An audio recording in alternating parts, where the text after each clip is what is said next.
मैं हूँ नटखट नेहा। मैं आई हूँ कहानियाँ सुनाने। चलिए जानते हैं आगे क्या हो रहा है। मेरा हाउस में आज का दिन बीत चुका था। रूही अपना काम निपटा चुकी थी। सब लोग थके हुए थे, इसलिए अपने अपने कमरों में चले गए थे। रूही बहुत परेशान थी। विवेक ने ज़रा भी उससे बात नहीं की। वो उसे इस तरह अवॉइड कर रहा था। ऊपर से जब से काव्या गई थी तब से वो अपने कमरे से बाहर तक नहीं आया था। सब लोग थके थे तो सोने जा चुके थे। रूही काम निपटाकर काव्या के रूम में सोने आ जाती है। तभी उसके फ़ोन पर करण का मैसेज आता है। वो उसे टेरेस पर बुला रहा था। रूही ने बहुत सोचा, पर वो क्या करे, करण को क्या कहती, इसलिए वो टेरेस पर चली जाती है। टेरेस पर काफ़ी अंधेरा था। रूही ने आसपास देखा, उसे कुछ भी समझ नहीं आ रहा था। वो जाने के लिए पलटती है कि तभी आसपास लाइटिंग शुरू हो जाती है। वो थोड़ा हैरान हो जाती है। पूरा टेरेस बहुत खूबसूरती से लाइटिंग से सजा हुआ था। बहुत ही खूबसूरत लग रहा था। रूही का ध्यान खूबसूरती सी लाइट्स पर था कि तभी उसे पीछे से बाहों में किसी ने भर लिया। वो थोड़ा सा हैरान थी। करण था। वो बहुत ही प्यार से कहता है, कल तुम चली जाओगी, फिर 10 दिन बाद हम मिल पाएंगे। पता नहीं ये 10 दिन कैसे निकलेंगे तुम्हारे बिना। दिल कर रहा है तुम्हें रोक लूँ, हमेशा के लिए। रूही बस मुस्कुरा देती है और फिर कहती है, 10 दिन ही तो हैं, हमेशा के लिए तो आपके पास ही वापस आ जाऊंगी।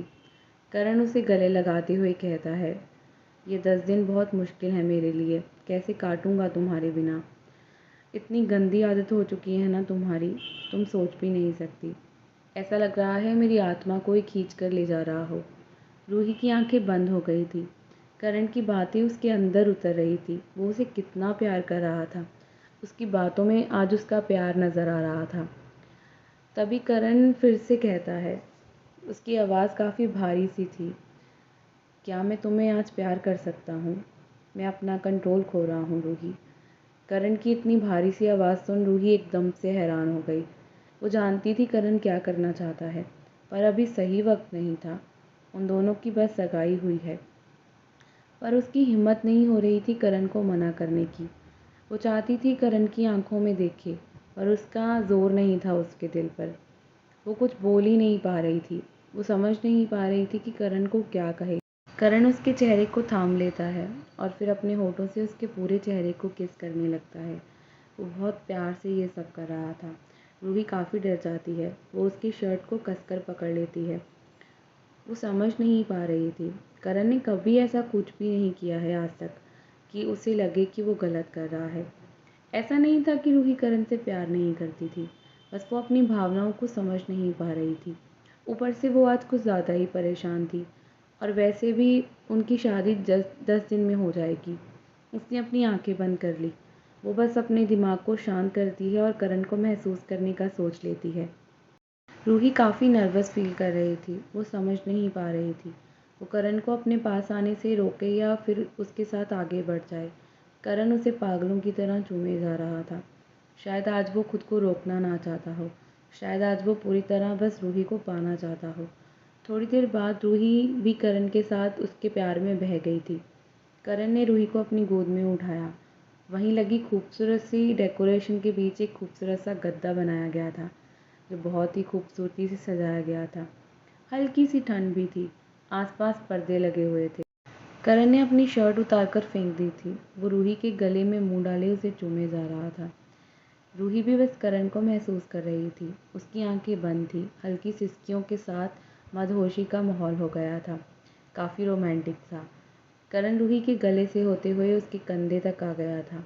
वो अपने दांतों को गड़ा भी देता है। रूही ने जब महसूस किया कि करण उसके कपड़ों के अंदर हाथ ले जा रहा है, वो अपने होश खो बैठी और एकदम से होश में लौट आई। वो जल्दी से करण के हाथों को पकड़ लेती है और ना में अपनी गर्दन हिला देती है। उसकी आंखों से आंसू लगातार बहने लगे। ये देख करण भी होश में आ गया। वो क्या कर रहा था? नहीं, वो ये नहीं कर सकता। उसने जल्दी से उसे अपनी बाहों में भर लिया, उसकी पीठ को सहलाने लगा और बहुत प्यार से कहा, I am sorry, I am really sorry. मुझे पता ही नहीं चला मैं ये क्या कर रहा हूँ। बस तुम दूर दूर जा रही हो, मैं बर्दाश्त नहीं कर पा रहा। मैं तुम्हें हर्ट कर बैठा ना। आई एम सॉरी, मुझसे बर्दाश्त नहीं हो रही तुमसे ये दूरी। रूही काफ़ी शांत हो गई थी।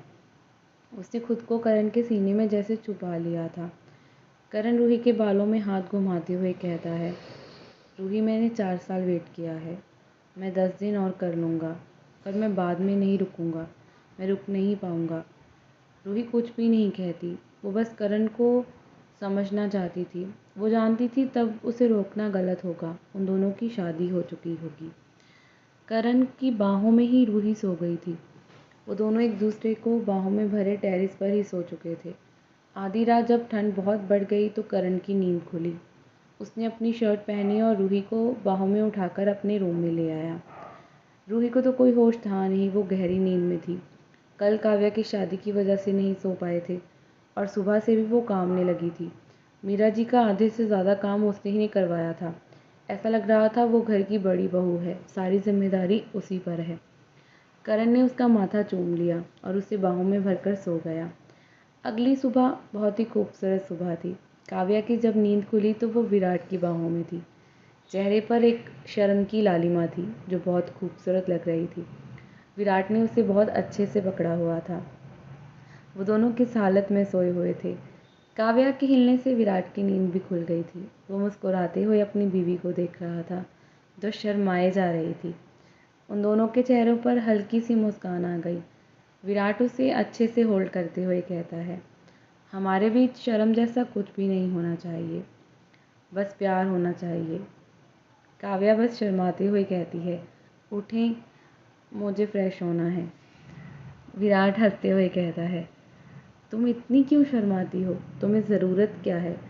काव्या उसकी आंखों पर हाथ रखते हुए कहती है, आप एक ही रात में बेशर्म बन गए।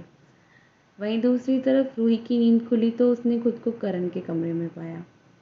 रात कब वो करण की बाहों में सो गई उसे पता ही नहीं चला। उसे थोड़ी सी शर्म महसूस हुई।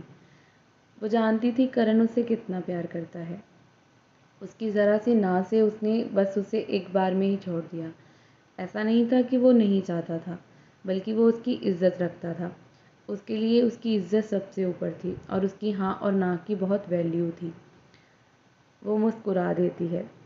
वहीं वो उठी और काव्या के रूम में आ गई और आज उसे अपनी पैकिंग भी करनी थी क्योंकि आज उसे अपने घर जाना था। शावर लेने के बाद वो अपना सामान पैक करती है। काफ़ी सारी चीज़ें वो यहीं छोड़कर जा रही थी जो नई थी, मीरा जी ने उसे दिलवाई थी। मीरा जी भी उसकी मदद कर रही थी। रूही मुस्कुराते हुए कहती है, माँ मैं कर लूँगी, आपको रेस्ट चाहिए होगा।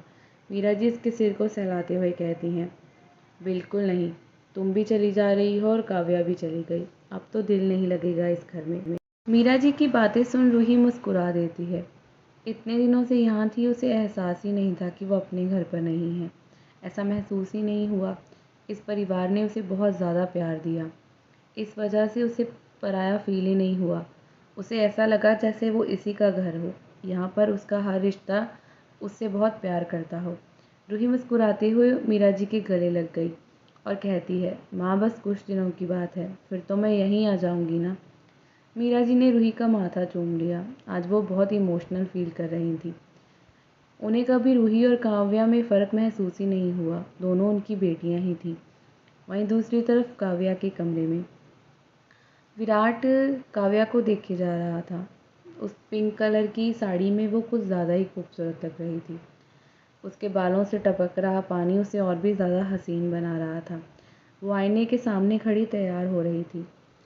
विराट उठता है और जाकर आईने के सामने पड़ा सिंदूर उठाकर उसकी मांग में भर देता है। प्यार से उसके माथे को चूमकर कहता है, तुम सोच भी नहीं सकती मैं कितना लकी फील कर रहा हूँ। मैं बहुत खुश हूँ। तुम हमेशा मेरे साथ रहना काव्या। मैं हमेशा तुम्हें अपनी बाहों में महसूस करना चाहता हूँ। काव्या की झुकी हुई पलकें और चेहरे पर शर्मीली सी मुस्कान विराट को समझाने के लिए काफ़ी थी कि वो उसके साथ बहुत खुश है। क्या होगा भाई आगे? कल से शुरू हो जाएगा सीज़न 2। अभी तक काव्या और विराट की ज़िंदगी का एक नया सफ़र शुरू हो गया है, तो वहीं दूसरी तरफ करण और रूही अपनी ज़िंदगी की शुरुआत करेंगे। पर विवेक की मोहब्बत जो उसके दिल में अंदर ही अंदर पनप रही है, वो भी बाहर आ जाएगी। कैसा होगा रूही का रिएक्शन? जानने के लिए आपको सुनना होगा मेरी कहानी को। आप सबके कमेंट की उड़ीक रहेगी। मिलते हैं अगले भाग में।